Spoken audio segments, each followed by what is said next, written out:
तो आज जो अपन चैप्टर चालू कर रहे हैं ये आपका है डेप्रिसिएशन।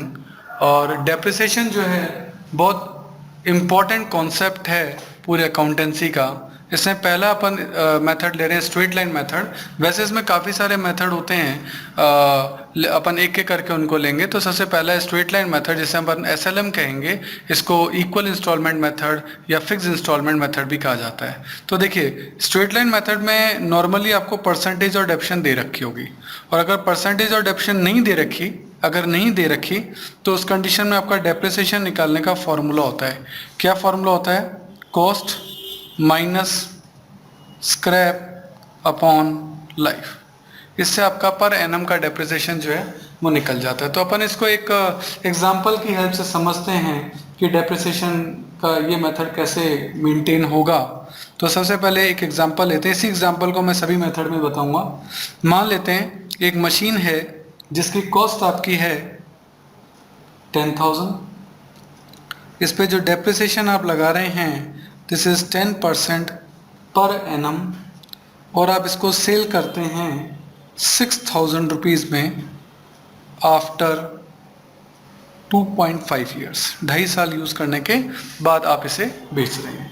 अब आपको इसको एसएलएम मेथड से जो है सबसे पहले सॉल्व करना है। तो इसके लिए क्या होगा, आपका एक मशीनरी अकाउंट बनेगा। ठीक है, डेट कॉलम मैं नहीं बना रहा हूँ, केवल कॉन्सेप्ट समझाना है इस पॉइंट ऑफ व्यू से। ठीक है, अदरवाइज डेट कॉलम भी बनता है। तो जब आपने मशीनरी खरीदी तो आपने क्या लिखा होगा? To bank.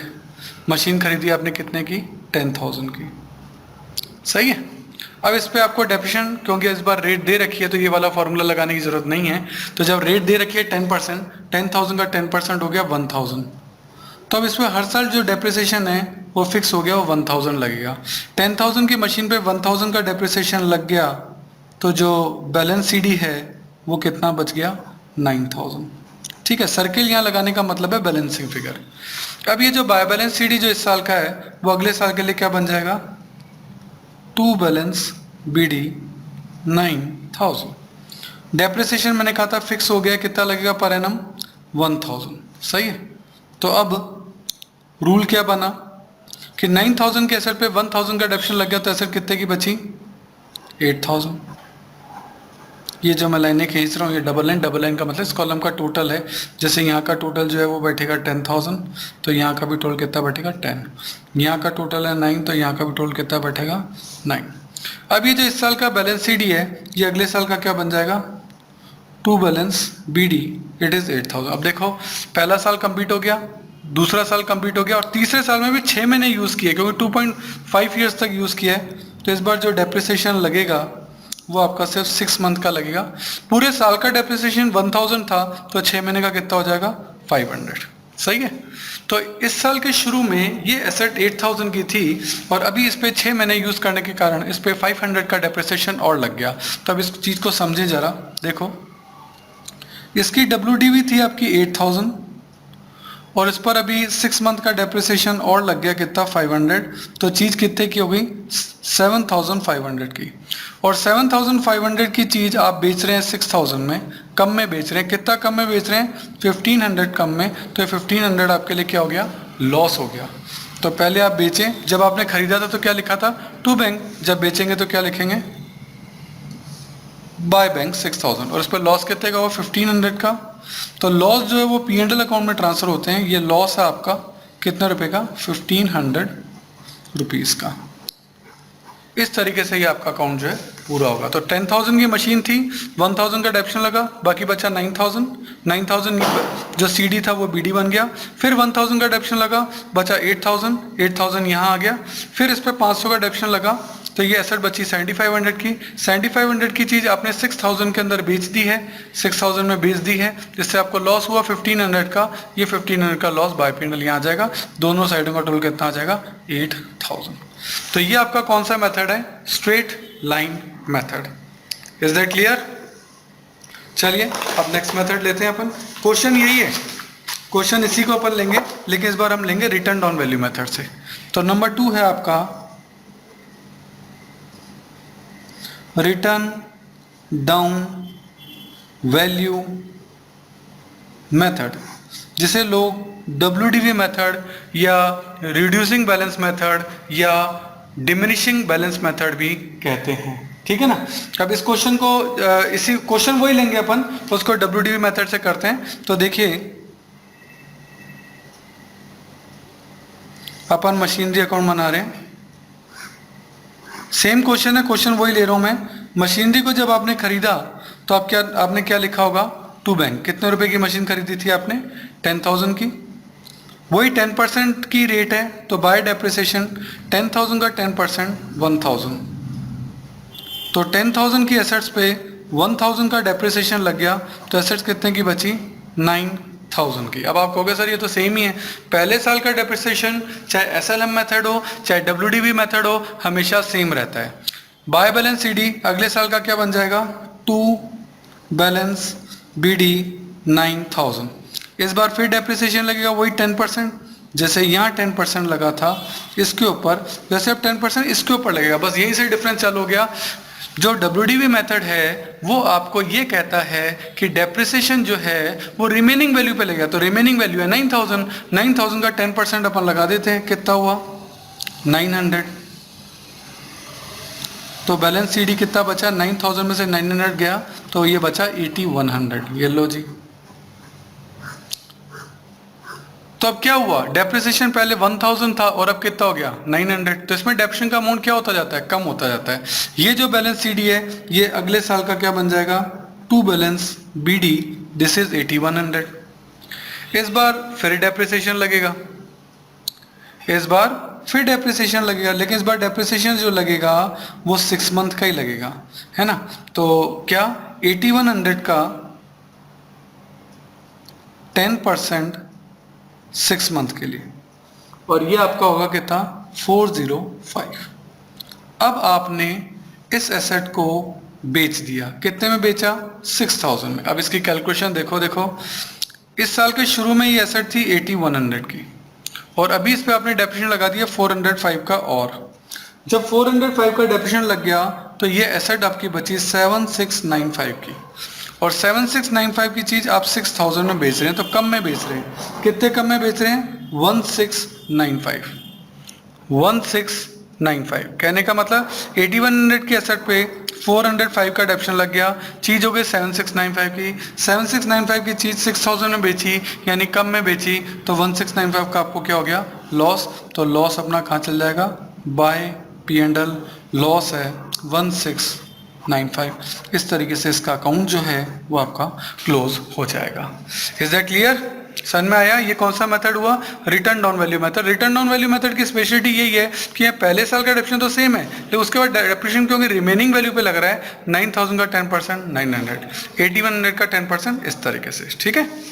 अब इसी में अपन प्रोविजन फॉर डेप्रिसिएशन और लेते हैं, है ना। थर्ड अपन लेते हैं straight line method with provision for depreciation. वो क्वेश्चन में प्रोविजन फॉर डेप्रिसिएशन के लिए हमेशा कहा जाएगा, ठीक है, ऐसे नहीं बनाना आपको, अगर कहा जाए तो ही बनाना है। तो इसमें क्या होता है कि आपका machinery account as it is बनता है, थोड़े से कुछ चेंजेस आ जाएंगे। क्या चेंजेस हैं वो अपन देखें। देखो ये है मशीनरी अकाउंट और यहाँ है आपका प्रोविजन फॉर डेप्रिसिएशन अकाउंट। तो पहले अपन जो डेप्रिसिएशन थे वो मशीनरी में लगाते थे बाय डेप्रिसिएशन, है ना, अपन ने देखा भी था, ये रहा बाय डेप्रिसिएशन मशीनरी के अंदर। अब हम यही डेप्रिसिएशन मशीनरी में नहीं लगा के कहाँ लगाएंगे, प्रोविजन फॉर डेप्रिसिएशन में। SLM मेथड है, 10% वही 1,000। तो यहाँ बैलेंस CD हो गया 1,000। ये जो बैलेंस CD है ये अगले साल का क्या बन जाएगा, बैलेंस BD 1,000। अब अगले साल का डेप्रिसिएशन फिर लगेगा। SLM में तो डेप्रिसिएशन सेम लगेगा, पहले भी 1,000 तब भी 1,000, तो अब तक का टोटल डेप्रिसिएशन कितना हो गया 2,000। 2 ईयर के एंड तक मशीन पे डेप्रिसिएशन जो लग चुका है वो 2,000 का लग चुका है। नाउ ये जो CD है ये अगले साल फिर BD बन जाएगा, by balance BD it is 2,000।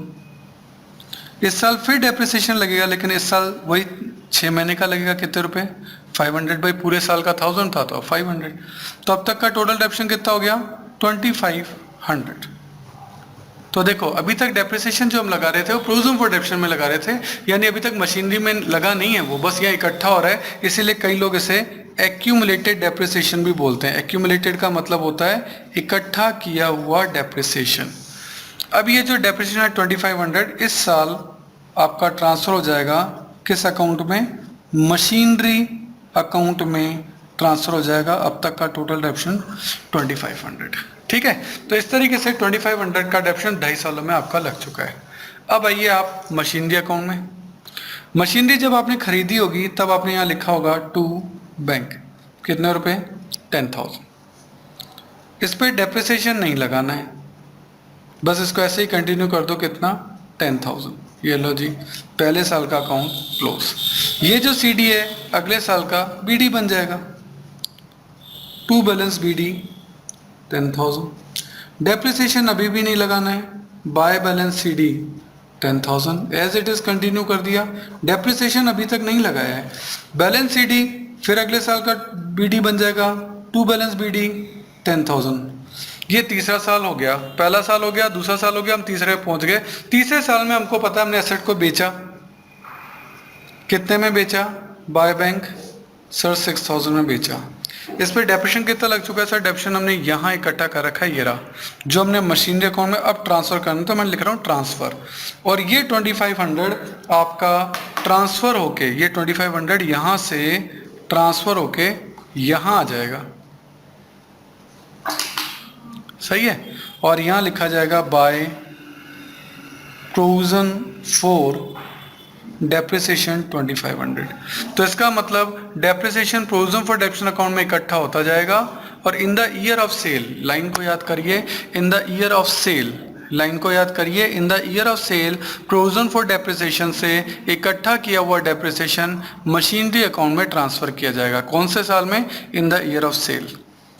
अब आपका प्रॉफिट लॉस की कैलकुलेशन वही है कि आपका 10,000 का एसेट्स था, उस पर 2500 का डेप्रिसिएशन लग चुका है, चीज़ हो गई 7500 की, और 7500 की चीज़ आपने कितने बेच दी 6000 में, तो आपको लॉस कितने का हो गया 1500 का। तो इसीलिए आप यहाँ लिख देंगे बाय P&L लॉस हो गया आपको 1500 रुपीज़ का। सेम आंसर आ गया जो पहले आया था। क्लियर है। बस यहाँ हुआ क्या कि डेप्रिसिएशन आपने मशीनरी अकाउंट में लगाने के बजाय आपने उसको प्रोविजन फॉर डेप्रिसिएशन अकाउंट में यहाँ इकट्ठा किया, और इकट्ठा होता होता डेप्रिसिएशन जब यहाँ आपका 3rd ईयर आ गया तब आपने इसको बेचा है, तो आपने इस डेप्रिसिएशन को अब ट्रांसफर कर दिया कहाँ, मशीनरी अकाउंट में। अब यहाँ वो प्रॉफिट लॉस की कैलकुलेशन आपने करके दिखाई है। तो इसका मतलब मशीनरी अकाउंट में डेप्रिसिएशन हर साल नहीं आएगा, एक साथ तब आएगा जब आप उस मशीन को बेचेंगे, तब तक डेप्रिसिएशन यहाँ इकट्ठा होता जाएगा प्रोविजन फॉर डेप्रिसिएशन में। जिस साल बेचेंगे उस साल ये वाला डेप्रिसिएशन इकट्ठा किया हुआ आपका यहाँ आ जाएगा और प्रॉफिट लॉस की कैलकुलेशन हो जाएगी। तो ये कौन सा मेथड हुआ, SLM with provision for depreciation. अब एक इसमें आपका एसेट डिस्पोजल अकाउंट भी किया जाता है, उसको और समझ लें अपन, देखें क्या है। अब आप कहोगे सर ये क्या है, ये भी जब क्वेश्चन में कहा जाए, एसेट डिस्पोजल अकाउंट जब क्वेश्चन में कहा जाए तभी बनाना है, नहीं तो नहीं बनाना है, ये बात याद रखनी है। तो इसमें भी क्या है, पहले आपका मशीनरी अकाउंट बनेगा। चलिए मशीनरी अकाउंट बनाते हैं। मशीनरी जब आपने, क्वेश्चन वही है, मशीनरी आपने खरीदी तो क्या लिखेंगे, टू बैंक 10,000, डेप्रिसिएशन नहीं लगाना है, बाय बैलेंस CD 10,000 ही रहने देना है। ये लो जी, पहला साल क्लोज हो गया।